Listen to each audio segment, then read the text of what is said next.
Hi welcome to Bhaskar area.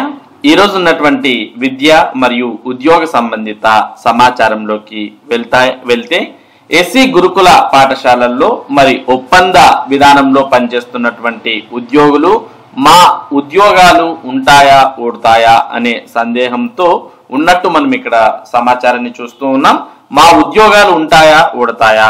SC గురుకులాల్లో ఒప్పంద క్రమంలో విధులు నిర్వహిస్తున్న ఉపాధ్యాయ ఉద్యోగులు శుక్రవారం భారీ సంఖ్యలో తాడేపల్లిలోని రాష్ట్ర ఎస్సీ గురుకుల విద్యాలయాల సంస్థ కార్యాలయానికి చేరుకున్నారు.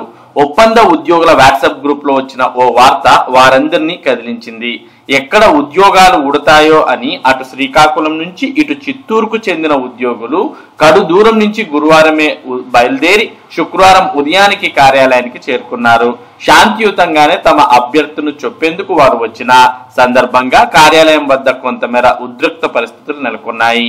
అపోహలతో భయాందోళనలకు వద్దు. ఈ విషయంపై సంబంధిత అధికారులను వివరాలు కోరగా వాట్సాప్ గ్రూప్ లో వచ్చిన వార్తను ఉద్యోగులందరూ కంగారు పడవద్దని, గురుకులాల్లో పనిచేసే ఉద్యోగులను తొలగించం, కాకపోతే విద్యార్థుల ఫలితాల విషయంలో బాగా వెనుకంజలో ఉన్న అధిక ఫిర్యాదులు ఎదుర్కొంటున్న వారికి మాత్రమే డెమోలు ఇచ్చి తొలగిస్తాం. అది కూడా రాష్ట్ర వ్యాప్తంగా ఓ 10 నుంచి 15 మంది వరకే ఉంటుందని ఓ అధికారి తెలిపారు. మొత్తానికి ఎస్సీ గురుకులాల్లో ఒప్పంద విధానంలో పనిచేస్తున్నటువంటి ఉద్యోగుల్లో మరి గందరగోళం, ఆందోళన నెలకొన్న విషయాన్ని మనం ఇక్కడ చూస్తూ ఉన్నాం. ఇక ఆంధ్రప్రదేశ్ రాష్ట్ర వ్యాప్తంగా ఉపాధ్యాయుల యొక్క బదిలీల ప్రక్రియ అనేది ఈ నెల 16వ తేదీతో పూర్తి చేయబోతున్నామంటూ తెలియజేయడం జరిగింది. 16లోగా టీచర్ల బదిలీ ప్రక్రియ పూర్తి. ఆంధ్రప్రదేశ్ రాష్ట్ర వ్యాప్తంగా ఉపాధ్యాయ బదిలీలు జరుగుతున్నాయని, తాము ఆన్లైన్ బదిలీలు చేయాలని ప్రయత్నించగా ఉపాధ్యాయులు కోరిక మేరకు మాన్యువల్ గా చేస్తున్నామని మంత్రి లోకేష్ తెలిపారు. దీనివల్ల కొంత ఆలస్యమైందని, వాస్తవానికి తమ లక్ష్యం ప్రకారం పాఠశాలలు పునఃప్రారంభమైన తొలి రోజే ఉపాధ్యాయ బదిలీలు పూర్తయి వారంతా క్లాసులకు వెళ్లాలని, కానీ ఇది సాధించలేకపోయామని చెప్పారు. ఈ నెల 16 సోమవారంలోగా బదిలీల ప్రక్రియను పూర్తి చేస్తామని తెలిపారు. 10వ తరగతి ఇంటర్ ఫలితాల్లో మార్పులు చేశామని, ఇంకా మంచి వ్యవస్థ కోసం కృషి చేస్తున్నామని లోకేష్ తెలిపారు. ఇక ఆంధ్రప్రదేశ్ రాష్ట్ర వ్యాప్తంగా తల్లికి వందనం సంబంధించినటువంటి నగదు నిన్న మరి లబ్ధిదారుల ఖాతాలో పడిన విషయం మనందరికి కూడా తెలిసిందే. అర్హులు ఎందరున్నా అందరికీ తల్లికి వందనం. తల్లికి వందనం పథకంపై మంత్రి నారా లోకేష్, అర్హులు ఎంతమంది ఉన్నా తల్లికి వందనం పథకం కింద సాయం అందించేందుకు ప్రభుత్వం సిద్ధంగా ఉందని విద్యా ఐటీ శాఖల మంత్రి నారా లోకేష్ తెలిపారు. ఉండవల్లిలోని నివాసంలో శుక్రవారం ఆయన విలేకరులతో మాట్లాడుతూ, తల్లికి వందనం నిధులు బ్యాంక్ ఖాతాలో పడుతున్నాయి, ఆదివారం రాత్రి వరకు జమ అవుతూ ఉంటాయి. నిధులు పడకపోతే సోమవారం నుంచి మన మిత్ర వాట్సాప్ గ్రామ వార్డ్ సచివాలయాలకు వెళ్లి డేటాలో పొరపాట్లు ఏమైనా ఉంటే తెలియజేస్తే వాటిని సరిదిద్దుకుని అర్హులను గుర్తిస్తాం. 2% తల్లుల బ్యాంక్ ఖాతాలు యాక్టివ్ గా లేకపోవడంతో నిధులు వెనక్కి వచ్చాయి. ఖాతాలను యాక్టివేట్ చేసుకోవాలని వారి ఫోన్లకు సందేశాలు పంపించాం. కూటమి ప్రభుత్వం ఏర్పడిన ఏడాదిలోనే తల్లికి వందనం పథకాన్ని అమలు చేశాం.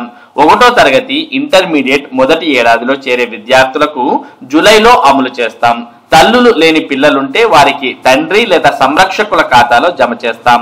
అనాథ శరణాలయాల విషయంలో రీవాలిడేట్ చేసి జిల్లా కలెక్టర్ ఖాతాలో వేస్తాం అని వెల్లడించారు. ఆ లక్ష్యం సాధించలేకపోయా. ప్రభుత్వ ఎయిడెడ్ బడుల్లో చదివే విద్యార్థుల్లో 80% మందికి సర్వేపల్లి రాధాకృష్ణన్ విద్యామిత్ర కిట్ ను అందజేశాం. మొదటి రోజే పుస్తకాలు, ఏకరూప దుస్తులు, బ్యాగ్, బూట్లు, 2 జతల సాక్స్లు అందజేశాం. మిగతా 20% మందికి 20వ తేదీలోపు అందిస్తాం. పిల్లలు మధ్యాహ్న భోజనానికి సన్న బియ్యం అందిస్తున్నాం. రాష్ట్రంలో 9600 ఆదర్శ ప్రాథమిక పాఠశాలల్లో తరగతికో టీచర్ను నియమించాం. కూటమి ప్రభుత్వం వచ్చినప్పుడు 1200 పాఠశాలల్లోనే తరగతికో టీచర్ ఉన్నారు. వీటిని దాదాపు 8 రెట్లు పెంచాం. ఈ నెల 16 నాటికి ఉపాధ్యాయ బదిలీలు పూర్తవుతాయి. పిల్లలు పాఠశాలలకు వెళ్ళినప్పుడు ఆ సంవత్సరం ఉన్న టీచర్లు మొదటి రోజే రావాలని లక్ష్యంగా పెట్టుకున్నాం, కానీ ఇది సాధించలేకపోయాం. నేను చాలా బాధపడుతున్నా అని పేర్కొన్నారు. 3 నెలల్లో వీసీ పోస్టుల భర్తీ. విశ్వవిద్యాలయాల్లో ఖాళీగా ఉన్న ఉపకులపతుల స్థానాలను 3 నెలల్లో భర్తీ చేస్తామని, ప్రైవేట్ విద్యా సంస్థలపై ఆంక్షలు పెడితే అభివృద్ధి అయ్యే పరిస్థితి ఉండదు అని వెల్లడించారు. 2019 ఎన్నికల సమయంలో ఎంతమంది పిల్లలుంటే అందరికీ అమ్మఒడి ఇస్తామని వైకాపా చెప్పినా అధికారంలోకి వచ్చాక ఒకరికే ఇచ్చారు. వాళ్ళు 42 లక్షల మంది పిల్లలకే ఇచ్చారు. మేము 67.27 లక్షల మందికి ఇస్తున్నాం అని తెలిపారు. నిరూపించకపోతే తీవ్ర పరిణామాలు. తల్లికి వందనంలో మినహాయించే 2000 నా బ్యాంక్ ఖాతాలో పడినట్లు వైకాపా ఆరోపించింది. వాళ్లకు నేను 24 గంటలు ఇస్తున్నా, 2000 నా ఖాతాకు వచ్చినట్లు నిరూపించండి లేదా ఆ వ్యాఖ్యలను ఉపసంహరించుకోండి. లేని పక్షంలో తీవ్ర పరిణామాలుంటాయి. దీనిపై న్యాయపరంగా ముందుకెళ్తాం అని మండిపడ్డారు. వివేక హత్య ఘటనను అప్పట్లో సమర్థవంతంగా తిప్పికొట్టలేకపోయాం. 2019 ఎన్నికల్లో సొంత బాబాయ్ వివేకానంద రెడ్డిని వారే చంపి మా నాయకుడు చంద్రబాబుపై నింద మోపారు.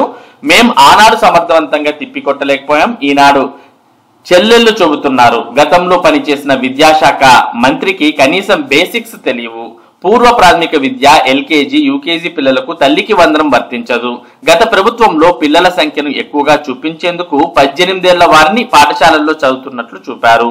పిల్లలు ఎందరు ఉన్నారో తెలుసుకునేందుకు నాకు 100 రోజులు పట్టింది అని అన్నారు.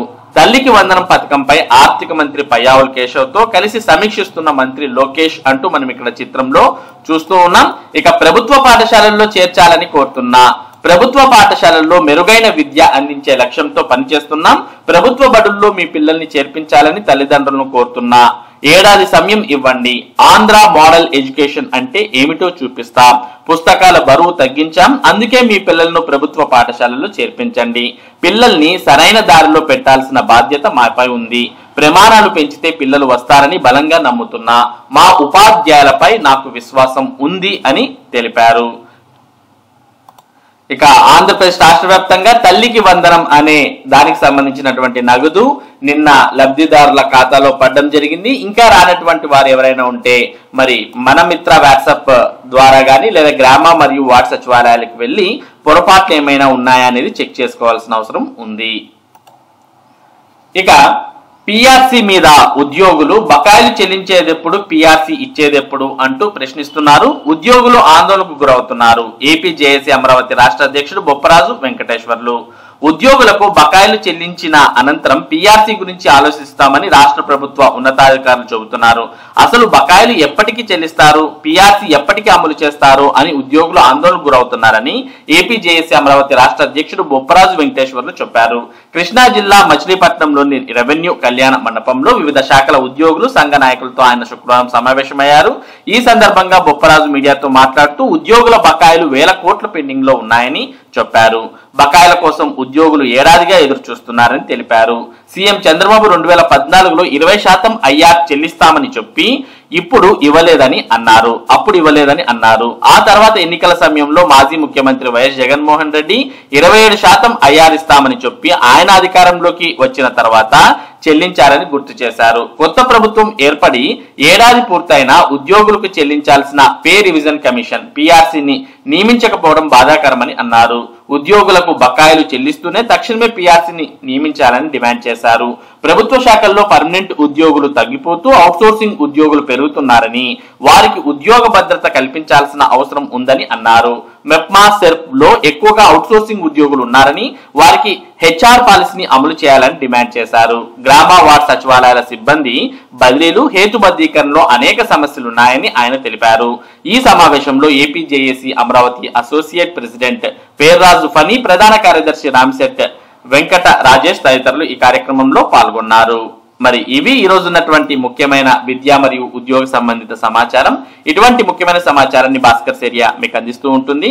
మరి ఈ సమాచారం మీరు ఎప్పటికప్పుడు పొందడానికి మన భాస్కర్స్ ఏరియా యూట్యూబ్ ఛానల్ కు సబ్స్క్రైబ్ అవ్వండి. అలాగే ఈ వీడియోని లైక్ చేసి షేర్ చేయండి. Thank you for watching this video.